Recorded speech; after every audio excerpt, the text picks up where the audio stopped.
Hey, what's going on, guys? Welcome to the next episode of the Crack-A-Pack series. Today we are opening up a pack of Magic Origins, which is actually a set that I never opened a lot of. Interestingly enough, there's a lot of decent cards in it. Excuse me, specifically looking at Jace, but definitely not a pack that I've opened a lot of. So with that, we are going to go through this and actually see if we can determine what our pack one pick would be in a limited environment.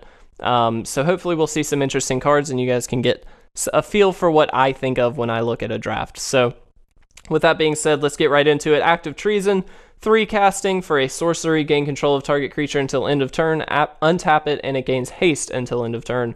Definitely a good aggressive card. Not necessarily first pickable, but we'll see. Celestial Flare, 2 white for an instant. Target player sacrifices an attacking or blocking creature. I tend to like this kind of card better than Act of Treason. That being said, there are definitely more aggressive players that would want to go for the Act of Treason, so I understand either way, really. Nivix Barrier is a 0/4 for 4 with Flash and Defender. When it enters the battlefield, target attacking creature gets -4/-0 until end of turn. It's fine, definitely not a card that I would go for. Might of the Masses, 1 cast, 1 green for an instant. Target creature gets +1/+1 until end of turn for each creature you control. Definitely could be great in a go wide strategy, but that being said, I'd rather pick these up late. I don't think this would be a good early pick. Veteran Sidearm, 2 for an equip creature gets +1/+1. You can equip also for 1. Again, this kind of fits into every deck. If you're in a creature-based deck, you could use this, and it would be a decent filler card.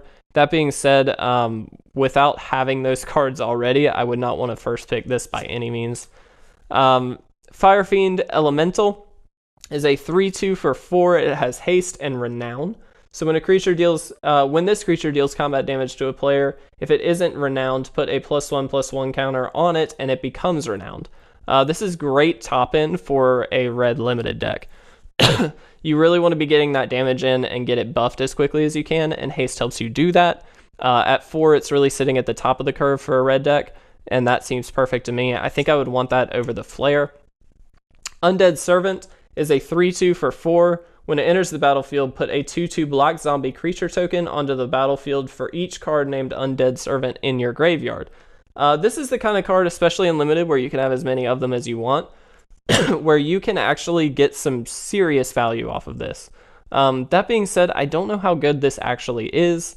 At 4, yeah, you're getting 2 creatures out, if hopefully more than that. But I don't know. I don't think that's first pickable. Scrapskin Drake is a 2/3 for 3 with flying. It can block only creatures with flying. Generally, that's okay because if you're the flyer, hopefully you're the aggressor. So I really like this card. I don't think I would take it over the Elemental, though. Vine Snare, prevent all damage that would be dealt this turn by creatures with 4 or less. Definitely not good. Would not play that. Mage Ring Network, definitely not necessarily a card I would want either.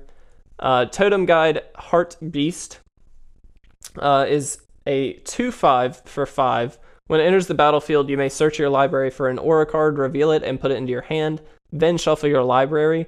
Tutor effects are always great, so I am actually pretty happy with this card. That being said, not knowing what auras are actually in this set that would be worth tutoring for, I don't know that I would first pick it over the Elemental. Towergeist is a 2/2 for 4 with flying. When it enters the battlefield, look at the top 2 cards of your library, put 1 into your hand and the other into your graveyard. This is a great value card. It replaces itself. It helps you get deeper into your deck, and it has evasion. That being said, I don't think it outpowers the Elemental. Maybe outvalues, but not outpowers. And our rare is Kothafed Soul Hoarder. I might be mispronouncing that. I apologize. It's a 6/6 for 6 with flying. When a permanent owned by another player is put into a graveyard from the battlefield, you draw a card and lose 1 life. This absolutely demolishes the Elemental as a first pick. We also have a foil Enlightened Ascetic. It enters the battlefield, you may destroy target enchantment. It's a 1/1 for 2. Not good enough to beat the demon here, which is absolutely going to be the first pick. That's a great card to have in Limited. It's a powerhouse, it has evasion, and it actually does draw you cards. Yeah, you lose a life, but I think it's worth it. So definitely my first pick. Let me know if you guys agree. If you guys liked this episode, make sure to like and comment down below. And if you really enjoyed it, make sure to subscribe. With that, I'm going to get out of here. Thanks for watching, guys. We'll see you in the next one.